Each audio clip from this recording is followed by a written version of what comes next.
अरविंद केजरीवाल यांना व्हीआयपी रोडवर आणि सायलेन्स झोनमध्ये अरविंद केजरीवाल यांना रोड शोची परवानगी नाकारली। त्यामुळे संध्याकाळी होणारा रोड शो रद्द करण्यात आला। दरम्यान केजरीवाल समर्थकांच्या गोंधळामुळे सार्वजनिक मालमत्तेचं नुकसान झालं असेल तर चौकशी करून भरपाई वसूल करू असं गृहमंत्री आर पाटील यांनी जाहीर केलं। दरम्यान मानखुर्दच्या बेंगनवाडी इथं अरविंद केजरीवाल यांना काँग्रेसच्या कार्यकर्त्यांनी काळे झेंडे दाखवत निषेध केला। अरविंद केजरीवाल येण्याच्या बिलकुल आधी आपण इथे बघू शकतात काही लोक काळे झेंडे घेऊन इथे उभे आहेत। अरविंद केजरीवालांचा विरोध करण्यासाठी निकित शाह यांचं नाव आहे आणि हे इथे काळे झेंडे घेऊन उभे आहेत। त्यांच्यासोबत त्यांचे काही मित्र आणि सहकारी पण आहे। का तुम्ही काळे झेंडे दाखवताय? त्यांनी जे मीडियामध्ये फिक्सिंग केलं त्याच्यासाठी। तुम्हाला वाटतं की अशा काळे झेंडे दाखवल्याने काही वेगळी परिस्थिती होऊ शकेल? अरविंद केजरीवालांचा विरोध याच्यासाठी का कशामुळे? त्याला पण काहीतरी होणार ना दिलमध्ये, त्याला पण काहीतरी वाटणार नाही की त्यांनी काहीतरी वाईट केलं आहे। काय वाईट केलं असं तुम्हाला वाटतं अरविंद केजरीवालांनी? त्यांनी जे फिक्सिंग केलं आहे ते भगत सिंगचा फोटो दाखवून त्यांनी जे चीप पब्लिसिटी केली आहे ते त्यासाठी तुम्ही हे काळे झेंडे त्यांना दाखवता? हो, आणि त्यांनी जे दिल्लीमध्ये काँग्रेसचा सपोर्ट घेऊन जे सरकार बनवली, पहिल्या त्यांनी आपल्या पोराची शपथ घेतली की मी सरकार नाही बनवलं, कुणाचा सपोर्ट नाही घेणार, आणि नंतर त्यांनी सपोर्टच घेतला काँग्रेसचा। तुम्ही स्वतः आपके समर्थक होतात आधी? मी आजपर्यंत कुणाला वोट नाही दिलाय। मी आजपर्यंत वोटिंगही केली नाही, मात्र ज्या पद्धतीने अरविंद केजरीवाल वागतायत त्या पद्धतीला विरोध आहे। 49 दिवसांमधला केवळ त्यांनी फार्स केला, काँग्रेसचं समर्थन घेऊन सरकार स्थापन केलं, म्हणून हे काळे झेंडे असल्याचं हे काळे झेंडे दाखवणाऱ्यांचं म्हणणं आहे। व्हिडिओ जर्नलिस्ट रणपिसेसह जयस्वाणी, या महाराष्ट्र, मुंबई।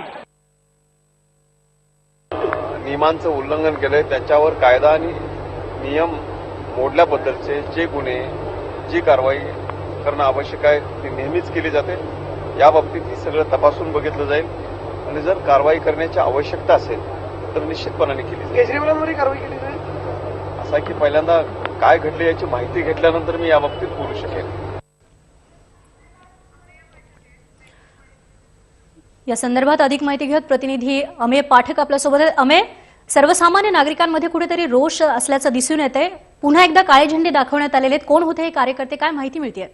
नक्कीच सुषमा, ही दुसरी वेळ आहे ज्यावेळेस आज दिवसभरामध्ये अरविंद केजरीवाल यांना काळे झेंडे दाखवण्यात आलेले आहेत। कुठेतरी सामान्य नागरिकांना, आम आदमीला केजरीवाल ज्या पद्धतीनं निग्लेक्ट करताय त्या पार्श्वभूमीवरती हे पडसाद जे आहेत हे मुंबईभरामध्ये उमटत आहेत। आज बेंगनवाडी इथं काही कार्यकर्त्यांनी, काही नागरिकांनी अरविंद केजरीवाल यांच्या रॅलीमध्ये काळे झेंडे फडकवलेले आहेत।